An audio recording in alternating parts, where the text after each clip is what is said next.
네, 지역의 이슈를 속 시원히 풀어보는 헬로우 이슈토크 시간입니다. 벌써 올해도 절반이 다 지나갔습니다. 한 번쯤 점검이 필요한 시기인데요. 상반기 우리 지역의 현안은 무엇일까?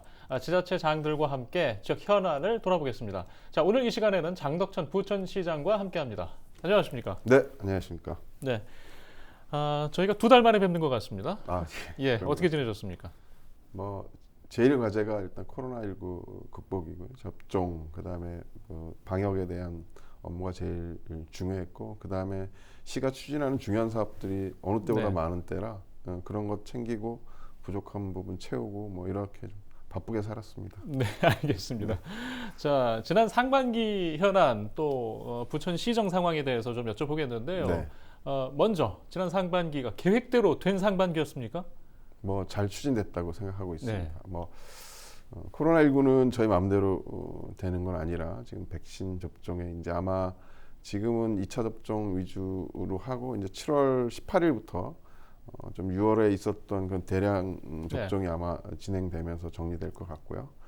그 밖에도 이 지역 경제 또 활성화를 위한 조치들, 지금 무엇보다 중요한 게 부천시 미래를 이제 준비하는 일들, 신도시부터 시작해서 역곡지구, 그다음에 상동 영상문화단지, 종합운동장, 역세권 개발, 오전 군부대 뿐만 아니라 지금 원미 어울마당 쪽에 또 혁신지구가 진행되면서 부천시의 미래 또 일자리, 기업들 유치를 위한 네, 활동들을 좀 열심히 하고 있습니다. 네. 이 코로나19 방역 상황에서 이렇게 많은 일들이 진행이 되고 있고 또 네, 계획한 대로 일단은 문제는 없는 걸로 이야기하고 있는데요. 자, 이 백신이 등장하고 지금 접종률이 계속 늘고 있는데 네.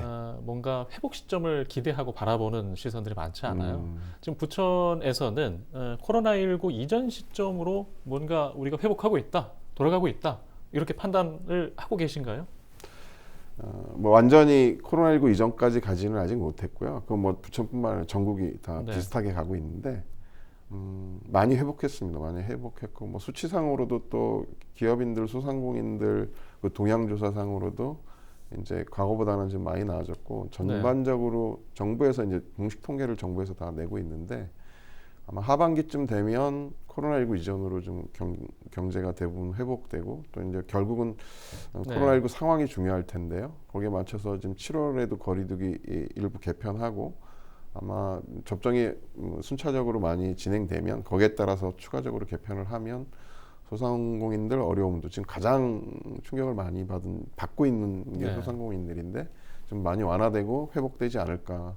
지금 뭐 실제로 제가 육안으로 여러 곳들 이제 그 저녁에도 돌아다녀보고 하는데 그 특히 그 예를 들어서 회식을 위주로 하던 이제 식당들도 좀 영업 제한 때문에 시간 제한 때문에 네, 그 인원수 제한 때문에 예, 영향이 많은데요. 네. 그 회식 위주로 하던 그런 것들 빼고는 대부분 그래도 많이 회복돼 있는 상태입니다. 네, 부천시의 백신 접종률도 좀 궁금한데요. 네.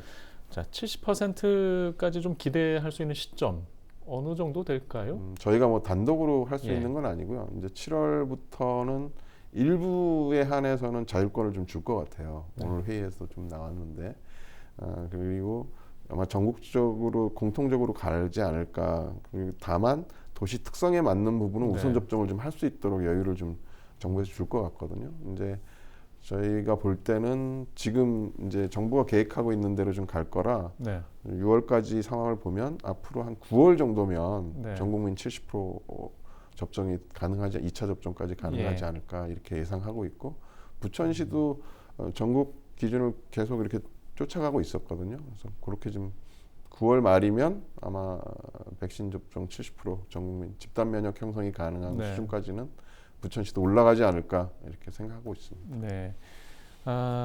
아직까지도 이제 2자릿수의 코로나19 환자들이 좀 자주 네네. 발생하고 있는 상황이라 항상 그 긴장을 늦출 수는 없는데 걱정입니다.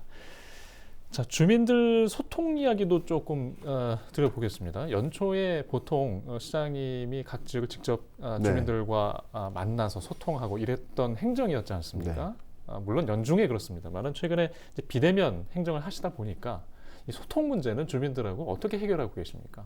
상당히 그 횟수가 일단 줄어들 예, 수밖에 없고요. 그다음에 그래서 저희가 비대면 소통들을 좀 강화하고 있습니다. 그래서 네. 연초에 그 동 방문하던 것도 비대면으로 해서 동 설명회도 좀 가졌고요. 그 다음에 온라인 예. 통한 그 줌을 통한 이제 뭐 저희가 세대별 소통도 좀 하고 그 다음에 부처나 부탁해처럼 유튜브 방송과 또 댓글을 통한 의견을 예. 담아 오늘도 합니다. 이따 오후에. 네. 그래서 이런 소통들을 좀 강화하고 있고요. 최근 들어서 방역 상황이 그러니까 접종 상황이 좀 나아지면서 제가 이제 그 필요한 분들 좀 의견 수렴이 필요하거나 이런 분들하고는 시장실에서 도시락 점심 먹으면서 이렇게 네. 소통도 좀 강화하고 있고 방역 상황이 조금만 좋아지면 이제 앞으로 최근 들어서 조금씩 이제 그 몇 가지 행사들은 야외에서 하는 것들은 했는데요. 이제 이런 것들을 강화하고 시민들을 많은 분들 현장에서 뵙는 것도 조금씩 가을 뭐 여름 가을 지나면서 횟수를 늘려가지 않을까 이렇게 기대하고 있습니다. 네. 한편으로 보면 예.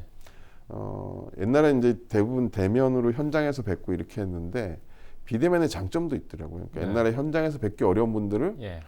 비대면으로 줌을 통해서 이렇게 청년 세대들 이렇게 모여서 만나기 쉽지 않은데 비대면으로 뭐 차량 세워놓고 예. 줌으로 소통하는 분들도 계시거든요. 이렇게 여러 분 뵐 때 예. 보면 그래서 그런 장소적 제약 이런 걸 좀 넘을 수 있는 방법도 돼서 예. 앞으로 대면 소통이 가능하더라도 병행해 나갈까 이렇게 생각하고 있습니다. 아, 예. 또 일단 시정 현안 이야기도 뒤에 좀 있는데요. 이번에는 시정 질문 이야기. 네네. 이게 하도 방역, 행정 위주로 얘기하다 보니까 좀 낯설게 느껴지도 합니다만 하여튼 중요하니까요. 최근에 시의회 시정 질문 얘기 중에 좀 감론이 좀 있었는데요. 그 시금고 뭐 일부 언론이나 또 상대 당에서는 특혜 관련된 문제 제기도 있었어요.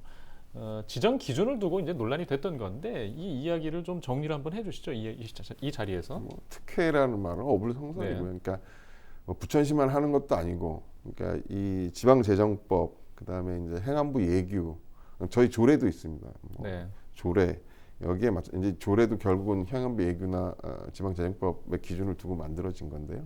그 기준에 따라서 많은 지자체가 그렇게 하고 있고, 그럼 결국 또 저희도 마찬가지입니다. 그래서 그 기준이 잘못됐냐 뭐 이런 논의들인데 네. 일장일단이 있는 거죠. 뭐 어떤 기준을 설정해서 다 만족할 수 있는 기준은 아닐 테고 이제 결국은 시민들한테 얼마나 시금고 선정으로 인해서 은행의 그 편의가 돌아가느냐. 그다음에 이 예규 행안부에서 만들 때도 금융기관의 이렇게 과다 경쟁을 통해서 예. 결국은 그게 시민들한테 불이익으로 돌아갈까봐 과다 경쟁도 예방하고 공정한 선정을 위한 거거든요. 그래서 제가 볼 때는 이게 뭐 이렇게 불공정 시비가 붙을 만한 것도 아니고 그리고 네. 부천시가 뭐 자체적으로 마련한 이런 기준도 아니기 때문에 그리고 대부분 공통적으로 또 하고 있고 네. 아마 필요하면 그런 논의들은 해 나가야 되겠지만 이걸 갖고 뭐 지금 부천시가 뭐 기준이 잘못된 것처럼 말하는 건 좀 안 맞는 것 같습니다. 네. 일단 논란이 돼서 한번 이 자리에서 질문을 좀 드려봤고요. 부천시가 여러 가지 사업을 하고 있습니다만은 눈에 네. 띄는 사업 중에 저는 가장 기억나는 게 스마트 시티 사업이거든요. 네네. 이게 상당히 범주가 넓어요. 그 안에 이제는 세분화도 상당히 많이 되고 있는 상황이고, 지금 4년 임기 중에 3년이 지났거든요. 네. 그 3년 사이에 이 스마트 시티 어느 정도 진척이 있었던 겁니까? 지금 어떤 상황이라고 저희가 좀 이해하면 될까요? 그러니까 뭐 기본적으로 이제 스마트 시티가 이 각종 도시 문제를 그런 데이터나 인공지능을 통해 4차 산업혁명 시대의 그런 혁신적인 기술을 통해서 해결하고 저희가 부천시에서 세운 기준들이 큰 기준이 있습니다. 그렇게 도시 문제 해결하면서 시민들한테 편리성도 주고 이익도 주자. 그 다음에 이제 그걸 가지고 그런 시스템과 기술을 사업화를 시켜서 부천시도 좀 세외 수입 증대 위해서 노력하고 기업들 키워서 일자리도 늘리자. 이제 이런 큰 틀을 가지고 가고 있는데요.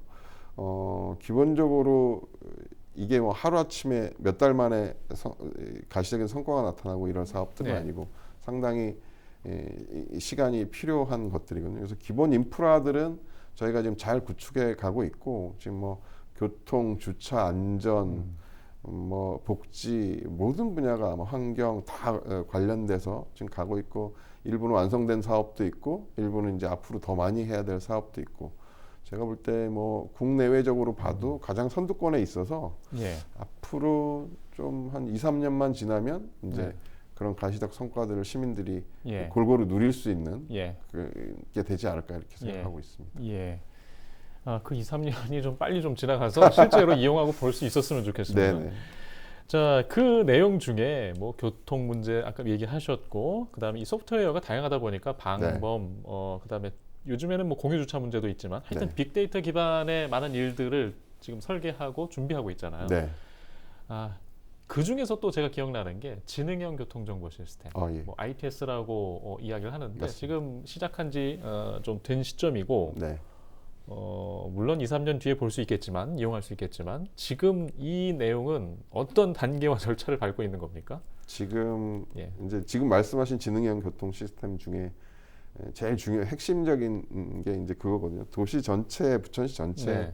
교차로에 신호등을 실시간 그 교통 상황에 맞게 주는 겁니다. 예를 들면 지금은 그 신호별로 파란, 녹색불, 초록불 몇 초, 뭐 사거리마다 이게 다르긴 한데 좌회전 신호 몇 초, 뭐 빨간불 몇 초 예. 이렇게 가는데 이거를 거기 교통 상황에 맞게 좌회전 차량 없으면 좌회전 신호를 생략하고 저 횡단보도에 사람이 없으면 그렇죠. 횡단보도 예. 신호를 생략하고 이래서 교통 흐름을 빠르게 예. 만드는 건데요.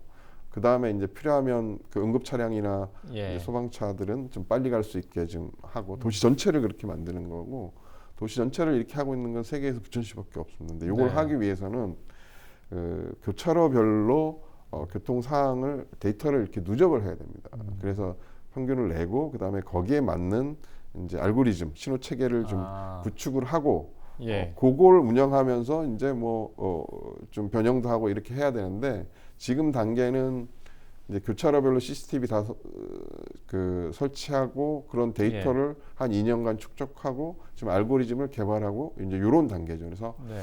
아마 내년 정도면 이제 일부 좀 그 예. 작동이 가능한 예. 수준까지 가지 않을까 예. 이렇게 예상하고 있고요. 이제 거기에 더 나가서 이제 자율주행 기반도 네. 교차로뿐만 아니라 도로 전체가 좀 안전을 위해서 정비되고 이렇게 운영될 수 있도록 하면 이 교차로 신호등만 그렇게 관리해도 저희가 지금 예상하기로는 시민들한테 1년에 한 1,100억 정도의 이익을 돌려드릴 수 있는 교통 흐름을 개선함으로써 그리고 뭐 환경에도 미세먼지도 줄입니다. 이게 정체가 줄어들면 미세먼지도 줄어들기 때문에 그래서 여러 가지 혜택을 좀 돌아가게 할 수 있을 것 같고요. 다른 부분도 다 마찬가지입니다. 시민들한테 이익이 되게. 지금 스마트시티 챌린지 사업이 아마 네. 내용은 여러 가지가 있지만 그냥 간단하게 말씀드리면 대중교통 비용을 잘 활용하시면 최대 50%까지 절약할 수 있습니다. 네. 지금도 뭐 30%까지 광역 알뜰카드 잘 예. 쓰시면 30%까지 절약이 되는데 앞으로 그럼 뭐 보행 걷는 것까지 그 대중교통에 접근하는 것까지 데이터를 제공하시면 그 인센티브를 드리기 때문에 좀 잘 활용하시면 좋겠어요. 저희. 예. 일단 내년이면 뭐 지능형 교통정보 시스템의 시범 운영을 볼 수도 있다는 네. 어떤 시점 예측을 하셨는데 운전자들은 당장 체감을 할 수 있겠네요. 그럼요. 예, 이게 신도심이 아니라 구도심에서도 이용 그 가능한 교차로가 있는 곳들은 저희가 뭐 한 400개 가까운 교차로가 있는데 예. 그 교차로 신호등 있는 교차로에서는 다 지금 하려고 예. 하고 있습니다. 예. 뭐 부천시가 접할 수 있는 아주 큰 변화가 다가오고 있는 것 같습니다. 자, 이런 변화들 사이에 주차장 정책들 중에 공유 주차장 정책이 있었어요. 네네. 사실 이제 본 목적은 너무 공감할 수 있고 효율적인 계획이었는데, 근데 막상 하다 보니까 주민들에게 이제 불편이나 또 민원 이용하는데 뭔가 항상 과정에서 문제는 발생하지 않습니까? 예, 여기서 민원이 좀 발생하고 있다고요? 네. 이제 저희가 볼 때 이제 민원 예, 아마 초기에 좀 약간 불편해지는 부분이 어떤 거냐면 저희 시범 사업을 예. 한 지역이 있습니다. 근데 거기도 주차장 수급률이 한 50% 내외 정도밖에 안 되는데 이 사업의 목적이 이제 주차 문제 해결한 그 중에 하나가 네, 주차 네. 문제 해결인데 야간에 보면 주택가에는 주차장이 부족할 거 아닙니까? 절반 가량은 주차장이 없는데 그러니까 불법 주차를 막 하게 되죠. 대신에 저 좀 거리 몇백 미터 떨어진 곳에는 대형 주차장들이 비어 있습니다. 그래서 네. 이곳을 활용하게 해드리고 여기서 이제 이동 수단을 제공해 드리는 건데 그러다 보니까 이 제도를 좀 정착시키기 위해서 주차 단속을 좀 강력하게 그러니까 옛날에는 이게 주차가 가능했던 곳들이 이제 네. 안 되는 그래야 이제 활용하시는데 좀 어르신들 입장에서 보면 좀 불편해지는 점이 생기는 거죠. 그래서 이동 수단이 전동 킥보드나 전기 자전거 사실은 대리 주차도 있고 뭐 전기차를 통해서 셔틀 차도 있고 하긴 한데 이제 그런 거를 잘 활용을 하시고 하시면 좀 나아지지 않을까 싶고 그런 불편들도 좀 해소하기 위해서 노력을 하고 있습니다. 근데 정책이 성공하려면 결국 멀리 떨어진 주차장에 주차를 해 주셔야 이 마을의 주차 문제가 해결이 되는 거거든요. 그러니까 골목 다 막지 않고 네. 좀 통행로도 확보하고 이렇게 가야 되는데 초기에는 이제 거기에 익숙지 않으시면 예. 상당히 불편을 겪죠. 그래서 예. 저희도 이해는 하고 계속 주민들하고 소통해 가면서 좀 해결해 가도록 하겠습니다. 그나마 그 전동 킥보드나 이런 이동형 그 모빌리티 네, 등장이 그런 촉매제가 될 수 있는 상황인 거네요. 그렇죠. 예, 알겠습니다. 자, 얼마 전에 제가 이제 페이스북 네. SNS 채널을 통해서 시장님하고 송영길 민주당 대표하고 이 투샷의 사진을 제가 보고 나서 네, 좀 낯설었어요. 네. 예, 근데 이게 무슨 의미일까? 일단 시장님 입을 통해서 좀 들어보겠습니다. 그 어떤 상황이었습니까? 이제 뭐 저희 입장에서 이제 네. 지역 현안에 대해서 좀 건의도 드리고 네. 뭐 정무적인 문제도 예, 뭐 좀 말씀드릴 게 있고 해서 예, 조찬을 하게 됐고요. 저희는 이제 하수 처리장도 지하화를 해야 되는데 예. 지금도 광역화돼 있잖아요. 저 부평 거를 같이 지금 정화하고 있는데 이게 막대한 예산이 들어가기 때문에 좀 도움을 청했고요. 그다음에 뭐 간단하게 이제 소각장에 대한 예. 얘기도 있었고 많은 부분은 좀 정무적인 부분이 있어서 예. 그러니까 예. 이제 뭐 예. 대선 관련 얘기도 있었고 뭐 지방선거 네. 얘기도 있었고 여러 가지 있어서 예. 그거는 뭐 공개하는 게 지금 안 맞는 것 같습니다. 지역 현안과 관련된 이야기만 그러면 여쭤보겠습니다. 네. 일단 여기서 좀 끝내는 건 아쉽고요. 네, 그 자리에 아무래도 지금 소각장에 대해서 궁금하시는 시민들이 많아요. 네, 왜냐하면 광역 소각장에 대한 어떤 방법론을 과거 송영길 대표가 계양 지역구 의원 입장에서 얘기를 했었기 때문에 지금 그 뭐 자리에서 사실은 예. 광역화는 저희가 먼저 요청을 네, 했던 거거든요. 그러니까 예, 저희 거 기존에 이제 강서하고 제가 시장 되기 전에 이미 강서하고 부천하고 지금 광역화를 추진 중이었고 네, 이제 대장 신도시 가면서 이제 저희가 하수 처리장하고 소각장은 좀 지하화해야 되겠다. 예, 그러니까 이렇게 하면서 진행하다 보가 네, 계양 지역에 400톤짜리 지금 저희하고 광역할 때 300톤만 들어오는데 소각장을 계획하고 있다는 걸 알고 예. 그러면 여기 만들면 사실은 저희 도심하고 더 가까워지거든요. 네. 위치가. 그래서 사실은 그 사이에 뭐 알력도 있었습니다. 저희가 광역 소각장을 저 굴포천변에다가 좀 검토도 해보고 막 유치를 여러 군데 해봤었는데 그러면서 이제 협의를 하게 됐고요. 네, 뭐 그 부분에 있어서도 지금 인천시의 방향이 어떤 건지, 그러니까 인천시는 여기뿐만 아니라 다른 것들도 지금 다 정비해 나가고 있거든요. 예. 그래서 그런 얘기도 좀 짧게 들었으면 짧게 듣고 그때 네. 이제 인천시 담당하시는 분이 예. 와서 예. 저희는 하수처리장도 같이 가야 된다. 그래서 좀 협조를 요청드리고 뭐 이런 과정이 있었죠. 일단 지자체간 서로 필요한 이야기에 대해서 어떤 교감하는 자리로 좀 있었던 것으로 네, 보이고요. 일단 시민협의회가 최근에 발족을 했잖아요. 네. 그 시민협의회는 제목은 현대화입니다. 소각장 현대화. 근데 이제 시에서는 부천시에서는 광역화에 대한 방법론을 다 포함되어 있는 거기 때문에 제시하고 계신데 주민들은 아직 동의하지는 않고 있잖아요. 이 문제가 하반기에 뭐 동의하는 분도 있고 안 하는 분도 있고 이런 섞여 거지 있고, 뭐. 예, 찬반이 존재하고 있고, 네, 예. 지금 어떻게 소통과 논의를 해가고 또 하반기에는 어떻게 해가실지 뭐 궁금합니다. 이게 뭐 시 입장에서는 빨리 해결되는 게 좋고요. 이제 시민들이 특히 이제 반대하시는 분들이 제일 걱정하는 게 소각 용량이 늘어나면서 오염물질 배출이 늘지 않을까. 그 상황에 가면 저도 안 합니다. 그러니까 네. 그런 부분에 대한 이제 검토를 좀 많이 해주셨으면 좋겠고 나머지 부분 보면 지금 이게 우리 탄소 중립 시대를 지금 가고 있고 2050 탄소 중립 저희도 마찬가지입니다. 지금 과거에 좀 뭐 예를 들어서 지속협도 지금 제가 의도했던 바대로 지금 못 가고 있는데 이제 내년부터는 좀 그것도 가고 탄소 중립과 관련된 좀 기구도 네. 만들고 그런 정책들을 좀 가야 되는데 이 지금 소각장도 그 중에 하나거든요. 이 소각열로 인한 재생에너지, 그다음에 바이오가스 생산으로 인한 네. 재생에너지도 탄소 중립과 아주 밀접한 관련이 있고 정부에서도 그래서 기대가 큽니다. 용량도 좀 크기 때문에. 그래서 안전을 확보하고 시민들을 좀 안심시켜 드리고 나머지 거기서 나온 이익들도 상당히 중요하고요. 미래를 위한 준비들을 위해서도 필요하고 환경도 좀 쾌적하게 만들고 굴포천 정비되고 이곳이 만약에 소각장이 지하화되고 하수처리장 지하화되게 되면 거기가 관광 자원으로 발전할 가능성이 되게 높습니다.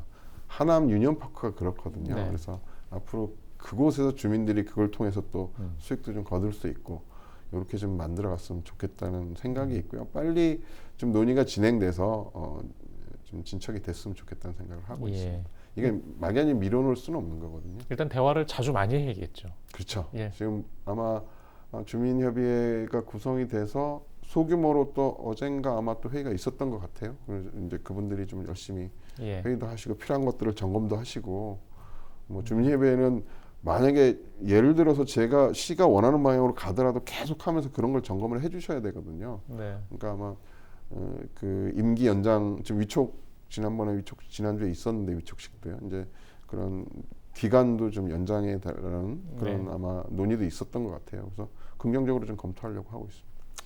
예, 알겠습니다. 자, 다른 지역 현안들도 좀 챙겨 보겠습니다. 연초에 이야기를 하고 많이들 좀 잊으셨을 수도 있을 것 같은데 광역동 체제로 전환한 지 네네. 지금 이제 2년 가량 됐죠. 예, 지난해 초에 아마 이 이야기 가지고 많은 이야기를 걱정들 하셨고 기대도 네네. 많이 하셨는데 지금 시간이 지났어요. 자, 2년이 지난 시점에서 의도한 대로 가고 있는 겁니까? 뭐 한간에는 뭐 예산도 늘고 인력도 늘어서 이건 효율화가 아닌 거 아니냐 이런 이야기도 있던데. 인력이 늘었다는 건 전혀 잘못된 평가고요. 예. 그러니까 업무가 지금 뭐 부천뿐만 아니라 각 지자체가 특히 복지 업무가 많이 늘어나면서 네. 공무원들이 다 늘고 있습니다. 부천시는 오히려 늘어야 될 인원의 한 118명 정도 덜 늘린 거죠. 광역동 네. 조정하면서 인원을 중복된 업무 조정하고 이러면서 예. 인원을 좀 감축할 수 있는 요인이 생겨서 광역동으로 안 가고 그냥 이 업무들이 계속 늘어났으면 한 118명을 더 늘렸어야 되는데 이만큼을 줄일 수 있었던 거고 네. 예산도 마찬가지입니다. 뭐 어느 부분에서 잘못된 그 비용들도 뭐 어마어마한 예산이 툭 튀어나왔는데 계산이 잘못된 것 같고요. 근데 실제로 이제 그 과거 동사무소죠. 네. 주민센터를 이렇게 주민들이 필요한 시설로 바꾸고 그 다음에 이제 업무 공간들도 좀 재조정하면서 리모델링 비용은 좀 들긴 했는데 예. 그렇게 많은 비용은 아니고요. 앞으로도 이제 그런 주민들을 위한 시설로 좀 바꿔 나갈 계획도 가지고 있고요. 좀 많이 안정화되고 있고 제가 좀 아쉬워하는 부분은 그겁니다. 이 광역동 체제로 가면서 주민 자체가 지금보다는 훨씬 활성화되고 뭐 최근 들어서 지금 주민투표들 다 하고 계시던데 됐어야 되는데 이 코로나19 때문에 네. 좀 그게 진도가 덜 나가서 그게 좀 아쉽고 앞으로는 저는 이렇게 지금 자치단체들 보면 자치분권 엄청 강조하고 있거든요. 이게 빨리 시민분권까지 넘어가야 된다고 보고 주민투표도 마찬가지입니다. 지금 디지크러시라고 디지털하고 네. 데모크러시 민주주의가 합쳐진 개념이 있거든요. 앞으로 그런 직접 민주주의가 좀 발달할 기술적 요소가 부천시가 제일 잘 빨리 갖춰가고 있어요. 예. 그래서 그런 주민들이 적극적인 참여를 하는 그런 주민 자체가 될 수 있도록 좀 빨리 안착이 됐으면 예. 좋겠다는 생각을 하고 예. 있습니다. 지금 또 저희가 또 궁금한 게 이제 상동 영상문화단지는 이제 순항하고 있고 네. 어려운 과정을 거쳤는데 지금 문화예술회관도 최근에 뭐 이름도 새로 지었고 네, 주민 네. 공모를 통해서 이름이 부천 아트센터로 네. 공모 확정을 했죠.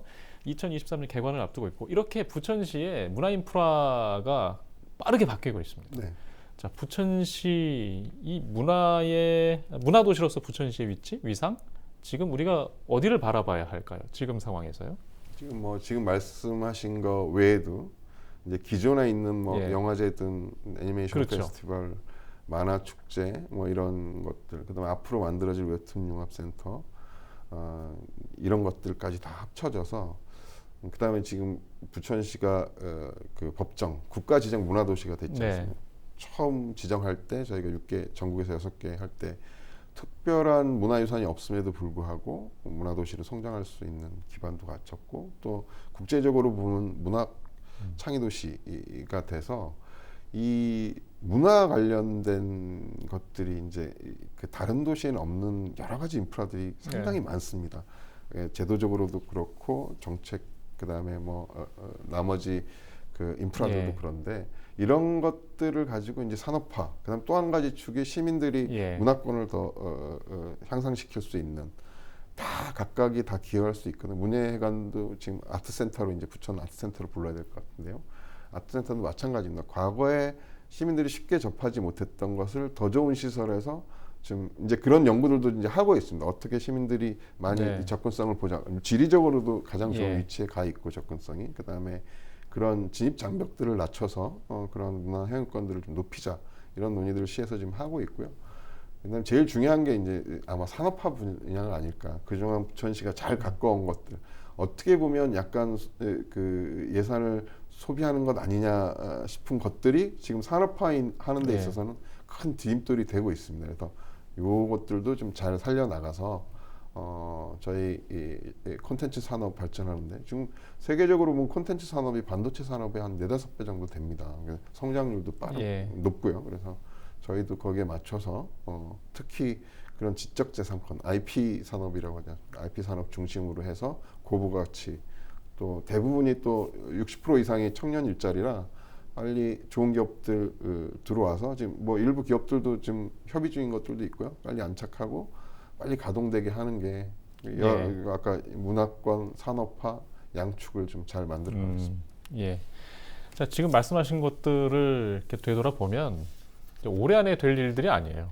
그렇긴 하죠. 예. 다 이제 다음 임기 때 뭔가 실현이 되거나 의도적인 건 아니고 사업 자체가 그렇습니다. 예. 네. 예. 짧게 질문 드리겠습니다. 짧게 답변해 주십시오. 네. 자, 재선 도전의 의지도 사실 밝혀야 될 시점이 다가오고 있거든요. 네네네. 예. 당연히 뭐 전 재선 도전할 생각을 예. 갖고 있고요. 부천시가 어느 때보다 지금 많은 네. 사업들, 특히 그 중에서도 이제 미래를 위한 사업들이 많습니다. 이거를 잘 다지고 알갱이를 채워 나가면 지금과는 완전히 다른 그런 예. 부천시가 한 단계 더 도약할 수 있는 부천시가 될 수 있다고 보고 거기에 지금 매진하고 싶습니다. 그러니까 제 손으로 과거에 좀 지지부진한 것들 출발 예. 다 시키고 새로운 것들을 좀 많이 지금 일을 해놨는데요.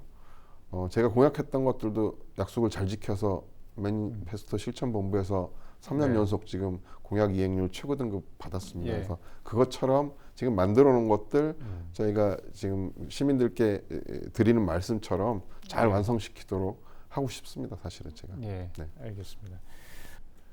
네, 지금까지 부천시 현안 장덕찬 부천시장과 함께 직접 돌아봤습니다. 오늘 시간 내주셔서 고맙습니다. 네, 고맙습니다. 네, 헬로우 이슈토크 부천시장과 함께한 시간 여기까지고요. 다음 시간에도 알찬 내용과 함께 찾아뵙겠습니다. 고맙습니다.